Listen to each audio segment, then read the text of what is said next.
KBR news కి స్వాగతం. కాటంశెట్టి సూర్యచంద్ర జగ్గంపేట నియోజకవర్గం ఇండిపెండెంట్ ఎమ్మెల్యే అభ్యర్థి. జగ్గంపేట నియోజకవర్గంలో ప్రధాన సాగునీటి వనరైనటువంటి శ్రీ తోట వెంకటాచలం పుష్కర తాళ్లూరు ఎత్తిపోతల పథకం 37,000 ఎకరాలకి నీరు అందించే ఉద్దేశంతో 2008వ సంవత్సరంలో ప్రారంభమై మరి గత 4 సంవత్సరాల వరకు ఇది సక్రమంగా రైతాంగాలకు సాగునీరు అందడం జరిగింది.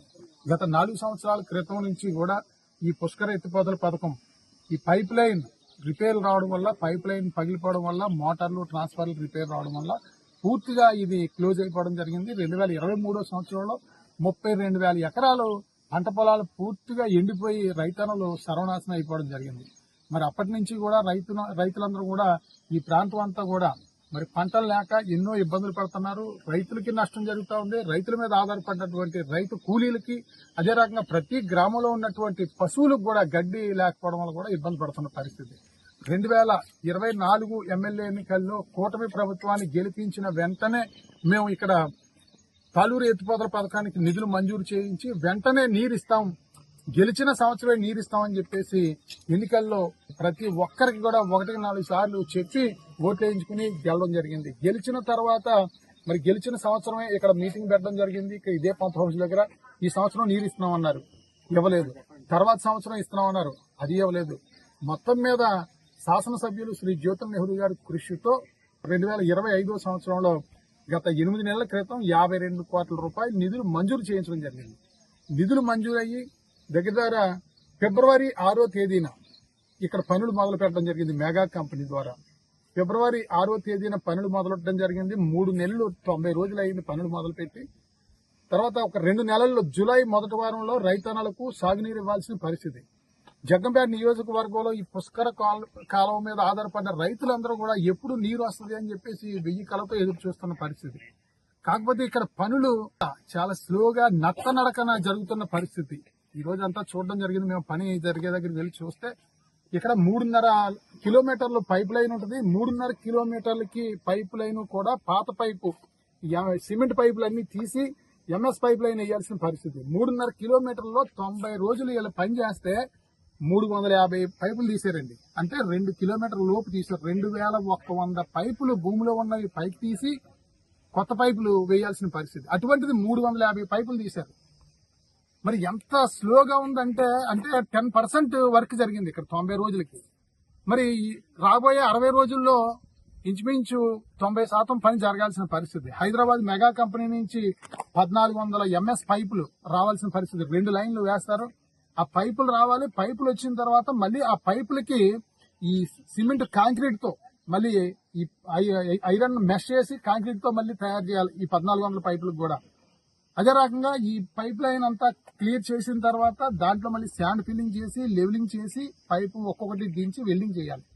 అసలు ఇంకా ఇక్కడ కొత్త పైపులే రాలేదు. ఈ యొక్క సిమెంట్ కాంక్రీట్ మెష్ వేయడానికి ఆ పని ప్రారంభించలేదు. ఇక్కడ 3.5 కిలోమీటర్లు 3 పైప్ లైన్లు అంటే 2,100 పైపులు తీయాల్సింది 350 పైపులు తీశారు. అదే రకంగా ఇక్కడ ట్రాన్స్ఫార్మర్లు రిపేర్ గానీ ఏమీ లేదు. ట్రాన్స్ఫార్మర్లు మొత్తం దొంగలు పట్టిపోయారు. సబ్ స్టేషన్ మొత్తం ఆధునీకరణ చేయాలి. పంపులు గానీ మోటార్లు గానీ ఇవన్నీ కూడా రిపేర్లు చేయాల్సిన పరిస్థితి. అసలు పని ఎంత స్లోగా ఉందంటే ఇదే రకమైన నత్తనడకన పని జరిగితే ఇంకో 2-3 సంవత్సరాలకు కానీ ఇది పూర్తి కాదు. మరి ఈ సందర్భంగా మేము గౌరవ శాసనసభ్యులు శ్రీ జ్యోతుల్ నెహ్రూ గారిని మేము రైతుల పక్షాన్ని మేము అడుగుతా ఉన్నాం. మీరు 52 కోట్లు తెచ్చామని చెప్పేసి గత 5 నెలల క్రితం ఇదే పంప్ హౌస్ దగ్గర మీ కార్యకర్తలు మీరు నాయకులు అందరూ కూడా సంబరాలు చేసుకున్నారు. సంతోషం. కానీ తెచ్చిన గ్రాంట్ సకాలంలో ఇన్ టైంలో పూర్తి చేయించాల్సిన బాధ్యత ఎమ్మెల్యే గారి మీద ఉంది. మరి 3 నెలల నుంచి ఇక్కడ పని జరుగుతూ ఉంటే మీరు ఒక్కసారైనా సరే పర్యవేక్షణ చేశారా ఇక్కడికి వచ్చని చెప్పి ఎమ్మెల్యే గారిని అడుగుతా ఉన్నాం. ఈ పని యుద్ధ ప్రాతిపదికన రాత్రి పగలు జరగాల్సిన పనిది. ఎందుకంటే 2 నెలల్లో మనం నీరు ఇవ్వాలి. ఎట్టి పరిస్థితుల్లో కూడా 37,000 ఎకరాలకి. తర్వాత ఇప్పుడు వచ్చే సంవత్సరం ఇస్తానంటే మళ్ళీ ఈ సంవత్సరం పంటలు ఉండవు కదా. మీరు ఎంతో కష్టపడి తెచ్చిన గ్రాంట్ 52 కోట్లు కూడా ఈ సంవత్సరం వృధా అవుతుంది.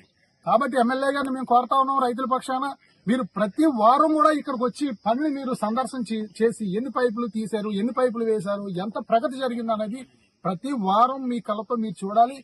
డైలీ రిపోర్ట్ మీరు తెప్పించుకుని ఇక్కడ పనులు వేగవంతం జరిగే విధంగా ఎమ్మెల్యే గారు బాధ్యత తీసుకోవాలని చెప్పి కూడా ఈ సందర్భంగా తెలియజేస్తా ఉన్నాం. ఇక్కడ 2 మిషన్లు పనిచేస్తా ఉన్నాయి. 200 మిషన్లు 3.5 కిలోమీటర్లు 3 పైప్ లైన్లు తీయాలి అంటే సుమారు 10 కిలోమీటర్ల పైన లైన్ తీయాల్సిన పరిస్థితి. అంటే 3.5 కిలోమీటర్లు ఇంటూ 3 చొప్పున చూస్తే మరి ఇక్కడ చూస్తే 2 మిషన్లు పనిచేస్తా ఉన్నాయి. దగ్గర 20 నుంచి 25 200 ప్రొక్లైనర్లు పనిచేస్తున్నాయి కానీ ఇక్కడ పని మనం సకాలంలో చేయలేం. దయచేసి మీరు ఆలోచన చేయండి.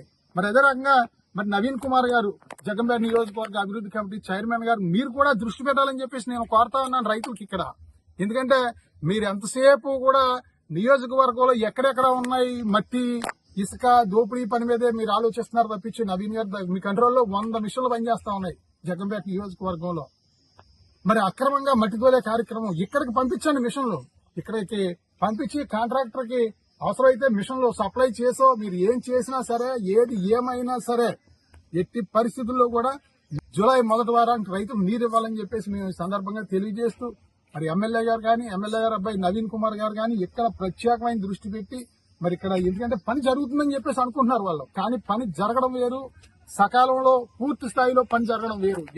ఇక్కడ మనం జులై నెలకి 2 నెలల తర్వాత నీరు ఇవ్వాలంటే ఇక్కడ పని ఈ స్పీడు ఎట్టి పరిస్థితుల్లో సరిపోదని చెప్పి తెలియజేస్తూ అదే రకంగా తీసిన పైపులు ఇంచుమించు 2100 పైపులు భూమిలోకి తీస్తారు. ఆ పైపులన్నీ కూడా జగ్గంపేట నియోజకవర్గంలో ఉన్నటువంటి రైతాంగానికి ప్రతి గ్రామంలో కూడా మరి పంట పొలాలు దాటే దగ్గర కలవట్ల కోసం రైతులు ఎప్పటి నుంచో ఎదురు చూస్తా ఉన్నారు. సుమారు మన 83 గ్రామాల్లోని సుమారు 400 నుంచి 500 పైప్ కలవట్లు అవసరం అని చెప్పేసి నాకు తెలిసిన సమాచారం ప్రకారంగా ఉంది. ఇదే పైపులు అన్ని కూడా బయటకి ఎక్కడా కూడా అమ్మకానికి వెళ్ళిపోకూడదు. మరి ఎవరికైతే అక్రమంగా దోచిపోయే వాళ్ళకి అందకుండా ఇది రైతులకి అందరికీ అందాలని చెప్పేసి గౌరవ ముఖ్యమంత్రి శ్రీ నారా చంద్రబాబు నాయుడు గారికి ఎమ్మెల్యే గారికి ఎంపీ గారికి మంత్రివర్యులకి అందరికి కూడా జనవరి 2025 21వ తేదీన మేము అందివ్వడం జరిగింది. ఎమ్మెల్యే గారికి రిజిస్టర్ పోస్టు, ముఖ్యమంత్రి గారికి అందరికి కూడా విత్ రిజిస్టర్ పోస్టు ఈమెయిల్ అన్నిటి ద్వారా పంపించడం జరిగింది. ఈ పైపులన్నీ కూడా ప్రతి గ్రామంలో ఉన్న కలవట్లకు ఉపయోగించండి. రైతులకి ఒక్కొక్క పైపు 5 మీటర్ల పొడవుతో 5 అడుగుల వెడల్పుతో ఉంది, చాలా స్ట్రాంగ్ గా ఉంది. ఈ పైపులు రైతులకు ఉపయోగపడతాయని చెప్పేసి ఇవ్వడం జరిగింది. ముఖ్యమంత్రి గారి కార్యాలయం నుంచి కూడా మాకు లేఖ రావడం జరిగింది. అందరూ ఇరిగేషన్ అధికారులు కూడా ఇది చాలా మంచి కార్యక్రమం, వెంటనే దీన్ని యాక్షన్ తీసుకుని ఈ పైపులన్నీ రైతులకు అందించే విధంగా ఏర్పాటు చేయాలని చెప్పేసి గౌరవ ముఖ్యమంత్రి కార్యాలయం నుంచి జాయింట్ సెక్రటరీ ఆఫ్ గవర్నమెంట్ నుంచి రావడం జరిగింది. ఈ కాపీ వాళ్ళందరూ కూడా నీటిపారుదల శాఖ అధికారులందరూ కూడా పంపించడం జరిగింది. దీన్ని బేస్ చేసుకుని ఈ పైపులన్నీ కూడా ఇప్పుడు అన్ని కూడా స్టాక్ పెడతా ఉన్నారు. గట్టు మీద తీసిందంతా స్టాక్ పెడతా ఉన్నారు. అక్కడ గుట్ల కింద పేరుకుపోతా ఉన్నాయి. మరి రేపు కొత్త పైపు లైన్లు వెయ్యాలంటే అవి అడ్డొచ్చే పరిస్థితి. కాబట్టి తీసిన పైపులన్నీ కూడా నియోజకవర్గంలో ఏ గ్రామానికి అవసరమైందన్నది ఎమ్మెల్యే గారు తక్షణం ఇరిగేషన్ అధికారులు రైతులతో సమావేశాలు పెట్టి ఏ గ్రామానికి ఎన్ని పైపు కాలువట్లు అవసరమో అది పరిశీలన చేసి అక్కడికి తరలించే విధంగా ఎమ్మెల్యే గారు ఏర్పాటు చేయాలని చెప్పి కూడా తెలియజేస్తా ఉన్నాం. ఎందుకంటే ఇక్కడ ఉంటే అడ్డు, అక్కడుంటే రైతులకు ఉపయోగం. పైప్ కలవట్లు అయ్యే పరిస్థితి. ఒక్కొక్క పైపు 30,000 రూపాయలు ఖరీదు. దగ్గర 2,100 పైపులు ఉన్నాయి. దగ్గర 6 నుంచి 7 కోట్ల రూపాయలు పైపులు జగ్గంపేట నియోజకవర్గంలో ఉన్నటువంటి రైతాంగ సోదరులందరికీ కూడా పొలాల్లోకి వెళ్లడానికి కలవట్లు నిర్మించే కార్యక్రమం చేపట్టాలని ఎమ్మెల్యే గారు తెలియజేస్తూ ఇది యుద్ధ ప్రాతిపదికన రాత్రి పగలు చేయాల్సిన పని. ఎందుకంటే ఉన్నది 60 రోజులు, 90 రోజులు పూర్తయింది. 90 రోజులు కూడా చాలా నత్తనడకం నడిచింది. ఈ 60 రోజులు కూడా చాలా స్పీడ్ గా యుద్ధ ప్రాతిపదికన చేయాల్సిన పరిస్థితి. ఎందుకంటే మనకు 60 రోజులు ఉంది కదా అని అనుకోవడానికి లేదు. గట్టిగా వర్షం వచ్చి 1 దుక్కు 2 దుక్కులు వర్షం వచ్చిందంటే 4-5 రోజులు పని ఆగిపోయే పరిస్థితి. కాబట్టి ఎమ్మెల్యే గారు దీని మీద స్పందించి మీరు వారానికి ఒకసారి ఇక్కడ పుష్కర ఎత్తిపోతల పథకం సందర్శన చేయాలి, ప్రతిరోజు నివేదిక తెప్పించుకోవాలని చెప్పి తెలియజేస్తూ మరి వెంటనే స్పందించాలి. రైతన్నలు మీకోసం ఎదురు చూస్తా ఉన్నారని చెప్పి తెలియజేస్తూ సెలవు తీసుకుంటా ఉన్నాం. Thank you.